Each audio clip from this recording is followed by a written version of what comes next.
जय श्री कृष्ण मित्रों, आपका आकाश मोटिवेशन चैनल पर स्वागत है। श्री कृष्ण आप सब पर कृपा बनाए रखें और आपकी सारी मनोकामना पूरी करें। अगर आप श्री कृष्ण के आदर्शों को फॉलो करते हैं तो कमेंट में जय श्री राधे जरूर लिखें और अपनी मनोकामना भी कमेंट में लिख सकते हैं। वीडियो शुरू करने से पहले अगर आप चैनल पर नए हैं तो चैनल को सब्सक्राइब कर लीजिए और वीडियो को पूरा जरूर देखें। तो शुरू करते हैं।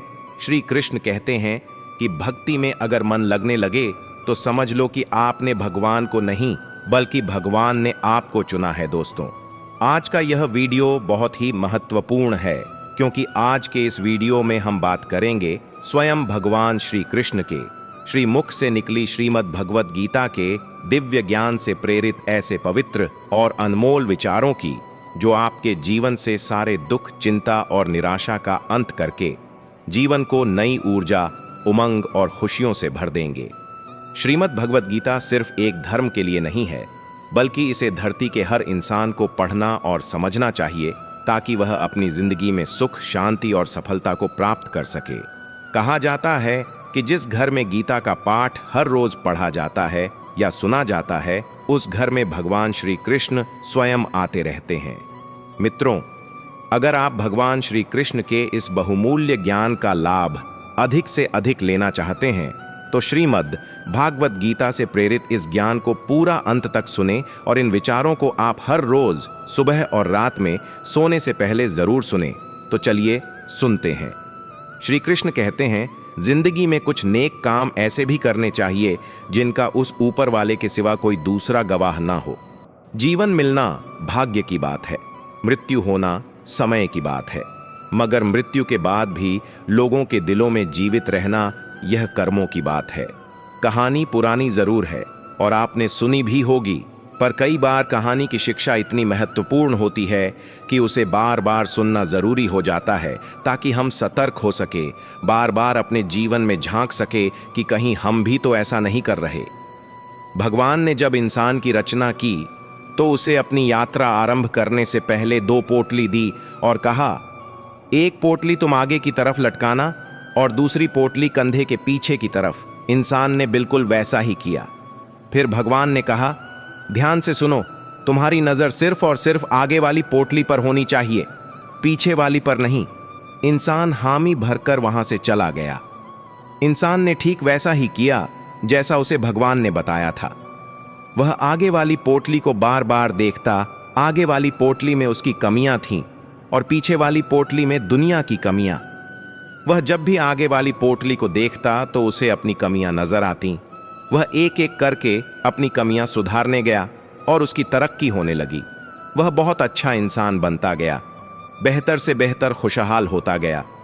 उसने कभी भी पीछे वाली पोटली पर नजर तक नहीं डाली।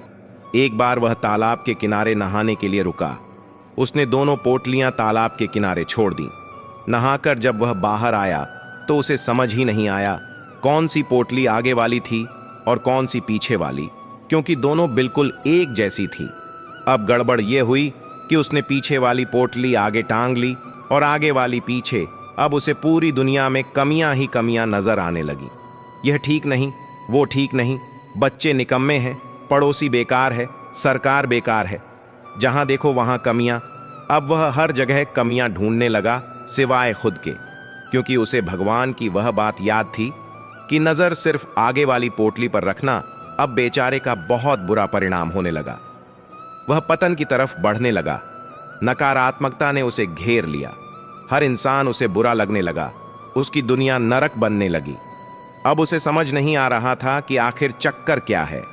वह वापस भगवान के पास गया। भगवान ने उसे समझाया, जब तक तेरी नजर खुद की कमियों पर थी तू तरक्की कर रहा था क्योंकि तू खुद को सुधार रहा था, और जैसे ही तूने दूसरों की कमियां देखनी शुरू कर दी वैसे ही तेरा पतन आरंभ हो गया। दोस्तों, यही हकीकत है। जब जब हम अपनी उंगलियां दूसरों पर उठाएंगे तब तब हम केवल और केवल अपना ही नुकसान करेंगे। हम किसी को भी नहीं सुधार सकते। आध्यात्मिकता की नजर से देखें तो हर कोई अपनी यात्रा पर है। हम खुद की कमियां सुधार लें, खुद को बेहतर बना लें, रोज खुद को पिछले दिन से बेहतर बना ले, यही जरूरी है। किसी ने क्या खूब कहा है, झांक रहे हैं इधर उधर, सब अपने अंदर झांके। कौन ढूंढ रहे दुनिया में कमियां अपने मन को ताके। श्री कृष्ण कहते हैं सब्र कोई कमजोरी नहीं होती, बल्कि यह वह होती है जो सभी में नहीं होती। दुआएं कभी खाली नहीं जाती, बस सही वक्त पर कबूल होती हैं। मनुष्य अपने विश्वास से निर्मित होता है, जैसा वह विश्वास करता है वैसा ही वह बन जाता है। जिन्होंने अपनी इंद्रियों को वश में कर लिया वह स्थिर बुद्धि मनुष्य मुनि के समान है। ऐसा मनुष्य स्थिर चित्त और इंद्रियों को वश में करके ज्ञान द्वारा परमात्मा को प्राप्त करके हमेशा संतुष्ट रहता है। क्रोध मनुष्य को नरक की ओर ले जाने वाला द्वार है। क्रोध करने से व्यक्ति का मन अशांत हो जाता है और उसकी स्मरण शक्ति भ्रमित हो जाती है। स्मृति में विभ्रम होने से उसकी बुद्धि नष्ट हो जाती है और फिर व्यक्ति का पतन हो जाता है। भगवान श्री कृष्ण कहते हैं मनुष्य को क्रोध करने से बचना चाहिए। कितना भी गुस्सा आए स्वयं को शांत रखने का प्रयास करें। जिस प्रकार समुद्र की स्थिति अचल है, भारी से भारी आंधी तूफान आने पर या अनेक नदियों के जल प्रवाह उसमें प्रविष्ट होने पर भी वह अपनी स्थिति से विचलित नहीं होता, मर्यादा का त्याग नहीं करता, उसी प्रकार परमात्मा के स्वरूप में स्थित योगी की स्थिति भी सर्वथा अचल होती है। बड़े से बड़े सांसारिक सुखों दुखों का सहयोग वियोग होने पर भी उसकी स्थिति में जरा भी अंतर नहीं पड़ता। वह योगी परमात्मा में नित्य निरंतर अटल और एक रस स्थित रहता है। जो मनुष्य संपूर्ण कामनाओं को त्याग कर ममता रहित, अहंकार रहित और मोह रहित होकर विचरण करता है, वही मनुष्य शांति को प्राप्त कर पाता है। भगवान श्री कृष्ण कहते हैं जो दर्द आज सह रहे हो आगे चलकर वही तुम्हारी ताकत बनेगा। मुसीबत में अगर मदद मांगना हो तो सोच समझकर ही मांगना, क्योंकि मुसीबत थोड़ी देर के लिए ही होती है और एहसान जिंदगी भर का। तजुर्बे उम्र से नहीं बल्कि हालातों से आते हैं। जमाने में आए हो तो जीने का हुनर भी रखना। दुश्मन से कोई खतरा नहीं, बस अपनों पर नजर रखना। रात भर गहरी नींद आना इतना आसान नहीं, उसके लिए दिन भर ईमानदारी से जीना पड़ता है। अपनी कमियों को सिर्फ हम दूर कर सकते हैं और कोई नहीं, बाकी सब इनका फायदा उठाना जानते हैं। समय के पास इतना समय नहीं कि वह आपको दोबारा समय दे सके। जो बदला जा सके उसे बदलिए, जो बदला ना जा सके उसे स्वीकार कीजिए और जो स्वीकारा ना जा सके उससे दूर हो जाइए, लेकिन खुद को खुश रखिए, वह भी एक बड़ी जिम्मेदारी है। जब हम अपने रिश्तों के लिए वक्त नहीं निकाल पाते तब वक्त हमारे बीच से रिश्ता निकाल देता है। जो आपकी बुराई करते हैं उन्हें करने दो, क्योंकि बुराई वही करते हैं जो बराबरी नहीं कर सकते। अगर खुश रहना चाहते हैं तो लोगों की बातों पर कम और अपने विचारों पर ज्यादा ध्यान दें। भगवान पर विश्वास बिल्कुल उस बच्चे की तरह करो जिसको हवा में उछालो तो वह हंसता है, डरता नहीं, क्योंकि वह जानता है कि आप उसे गिरने नहीं दोगे। श्रीमद् भगवद गीता में भगवान श्री कृष्ण कहते हैं कि हे अर्जुन, इन तीनों लोकों में ना तो कुछ कर्तव्य है और ना ही मुझे कोई वस्तु प्राप्त करना है, फिर भी मैं कर्म करते हुए अपने कर्तव्य का निर्वाह करता हूं। हे पार्थ, यदि मैं कर्मों को करने में सावधानी न बरतता तो बड़ा अनर्थ हो जाएगा, क्योंकि मनुष्य सब प्रकार से मेरे ही मार्ग का अनुसरण करते हैं। यज्ञ से बचे हुए अन्न को खाने वाले श्रेष्ठ पुरुष सब पापों से मुक्त हो जाते हैं, और जो पापी लोग अपना शरीर पोषण करने के लिए ही अन्न पकाते हैं वे तो पाप को ही खाते हैं। अर्थात जो लोग ईश्वर को याद किए बिना जिंदा रहने में ही लगे रहते हैं उन्हें चोर समझना चाहिए। केवल ज्ञान ही एक ऐसा अक्षय तत्व है जो कहीं भी, किसी भी अवस्था में और किसी भी हाल में मनुष्य का साथ नहीं छोड़ता। ऐसा मनुष्य जन्म मरण के बंधनों से मुक्त हो जाता है। जो मनुष्य भगवत गीता को पढ़कर उस पर अमल करता है उसके सारे दुष्कर्म का प्रभाव समाप्त हो जाता है। जो भाग्य में है वह भाग कर आएगा और जो भाग्य में नहीं है वह आकर भी भाग जाएगा। जैसे हवा के झोंके नाव को भटका देते हैं, वैसे ही मनुष्य की इच्छाएं बुद्धि को भटका देती हैं। खुशी के लिए काम करोगे तो खुशी नहीं मिलेगी, लेकिन खुश होकर काम करोगे तो खुशी जरूर मिलेगी। यह चिंता छोड़िए कि लोग आपके बारे में क्या सोच रहे हैं। वे तो स्वयं इस चिंता में डूबे हैं कि आप उनके बारे में क्या सोच रहे हैं। बिना झुके खाली होना लगभग नामुमकिन है। अगर अंदर से अहंकार खाली करना है तो झुकना ही एकमात्र उपाय है।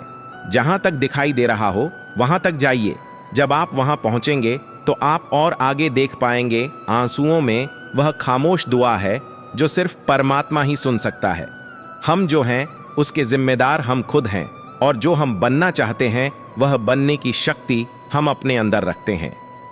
जब कोई अपना अगला कदम पहचानने लगता है तब बड़ा परिवर्तन का आरंभ हो जाता है। अपने हर कर्म में परमात्मा को देखता है और हर कर्म परमात्मा के लिए करता है, वैसा कर्मयोगी मोक्ष का अधिकारी होता है। नई शुरुआत इंसान को थोड़ा डराती है, पर याद रखना सफलता मुश्किलों के बाद ही नजर आती है। कौन क्या कर रहा है, कैसे कर रहा है, क्यों कर रहा है, इन सब से आप जितना दूर रहोगे आप उतना ही खुश रहोगे। कोई हमारा बुरा करे यह उसका कर्म है, लेकिन हम किसी का बुरा ना करें, यह हमारा धर्म है। कोई भी रिश्ता अपनी मर्जी से नहीं जुड़ता, क्योंकि आपको कब, कहां और किससे मिलना है यह सिर्फ ऊपर वाला ही तय करता है। जिंदगी में दो लोगों का होना बहुत जरूरी है। एक कृष्ण जो ना लड़े फिर भी जीत पक्की कर दे, दूसरा कर्ण जो हार सामने हो फिर भी साथ ना छोड़े। श्री कृष्ण कहते हैं, तू करता वही है जो तू चाहता है, मगर होता वही है जो मैं चाहता हूं। तू वही कर जो मैं चाहता हूं, फिर होगा वही जो तू चाहता है। इंसान गलत कार्य करते समय दाएं बाएं, आगे पीछे चारों तरफ देखता है, बस ऊपर देखना भूल जाता है। जो मनुष्य ऊपर देख पाता है वह कभी गलत काम करने की हिम्मत नहीं करता।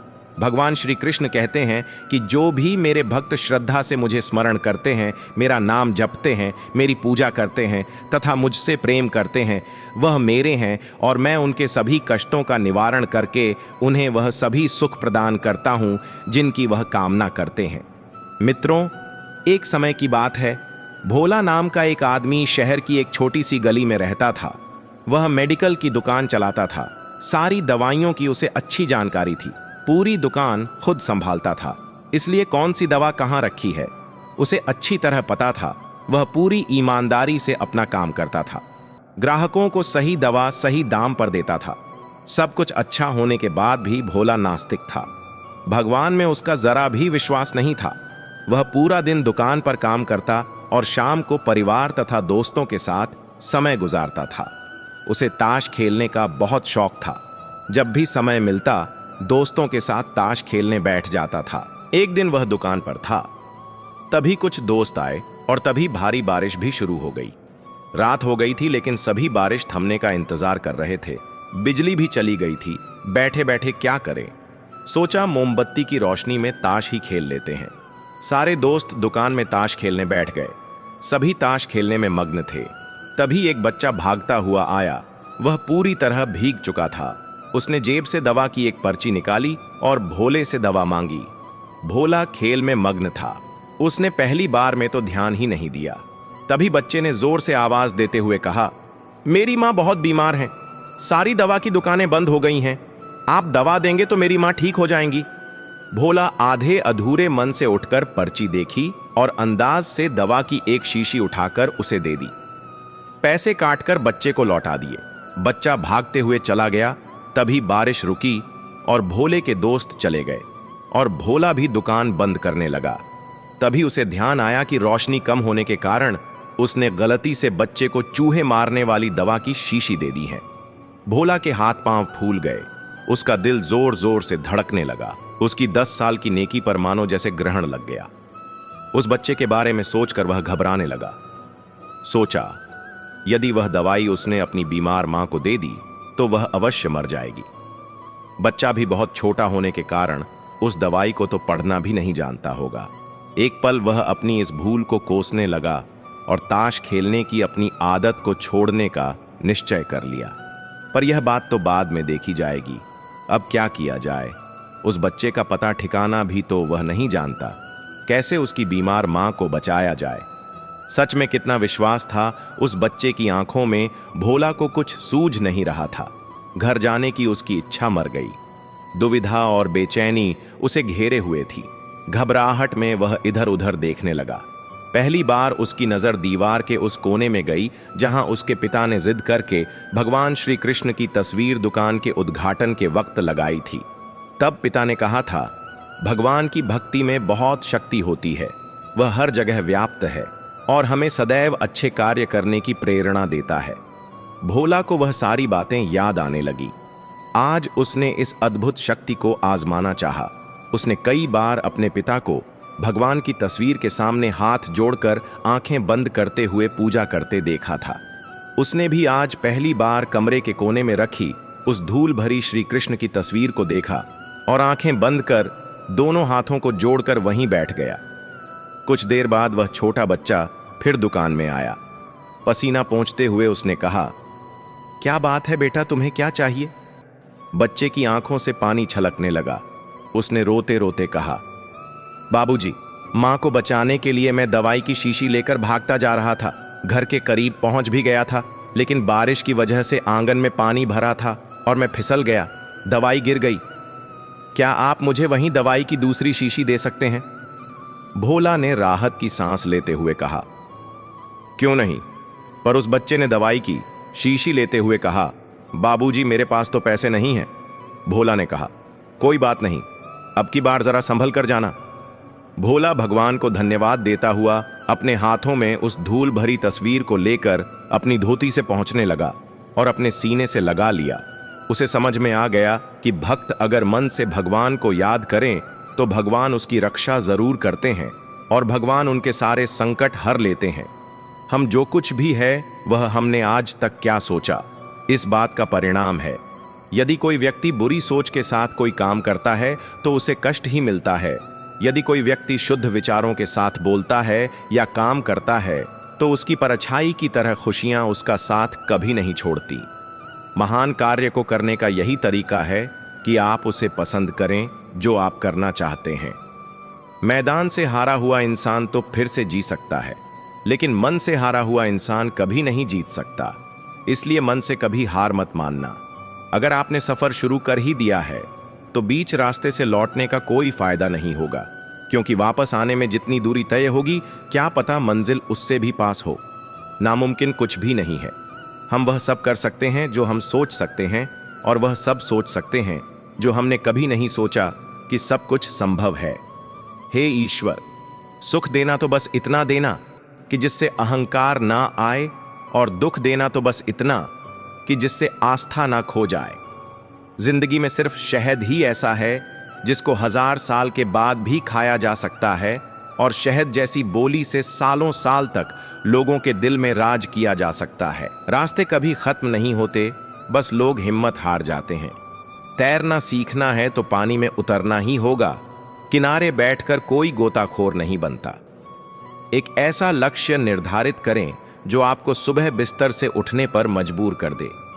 किसी के पैरों में गिरकर प्रतिष्ठा पाने के बदले अपने पैरों पर चलकर कुछ बनने की ठान लो।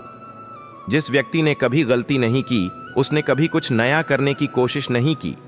मुश्किल कोई आ जाए तो डरने से क्या होगा, जीने की तरकीब निकालो। मर जाने से क्या होगा। तू जिंदगी को जी, उसे समझने की कोशिश ना कर। एक के टूटकर चकनाचूर हो जाने के बाद दूसरा सपना देखने के हौसले को ही जिंदगी कहते हैं। श्री कृष्ण कहते हैं, मनुष्य का जीवन केवल उसके कर्मों पर चलता है। जैसा उसका कर्म होता है वैसा उसका जीवन होता है। जो मनुष्य मेरी भक्ति करके इस परम रहस्य युक्त गीता शास्त्र को मेरे भक्तों में कहेगा, वह मुझको ही प्राप्त होगा। जो मनुष्य श्रद्धा युक्त होकर और दोषों से रहित होकर इस गीता शास्त्र का श्रवण करेगा, वह भी सभी पापों से मुक्त होकर मेरे परम धाम को प्राप्त होगा। भगवान श्री कृष्ण कहते हैं, मैं धरती की मधुर सुगंध हूँ, मैं अग्नि की ऊष्मा हूँ, मैं सभी जीवित प्राणियों का जीवन और सन्यासियों का आत्म संयम भी मैं ही हूँ। भगवान कहते हैं, जो मनुष्य गीता के इस रहस्य को भक्तों को धारण करवाता है और इसका विस्तार एवं प्रचार करता है, वह मनुष्य मुझे अत्यधिक प्रिय है। मित्रों, मैं आशा करता हूं कि आपने इस वीडियो से बहुत कुछ सीखा होगा। वीडियो को लाइक और शेयर करके कमेंट में जय श्री राधे कृष्ण लिखना ना भूलें, और ऐसे ही प्रेरणादायक वीडियो पाने के लिए हमारे चैनल को सब्सक्राइब करके घंटी जरूर बजा दें। भगवान श्री कृष्ण आपको हमेशा प्रसन्न और वैभवशाली रखें। अगर आप इस चैनल पर नए हैं और आप ऐसी वीडियो और देखना चाहते हैं तो कृपया चैनल को सब्सक्राइब करें।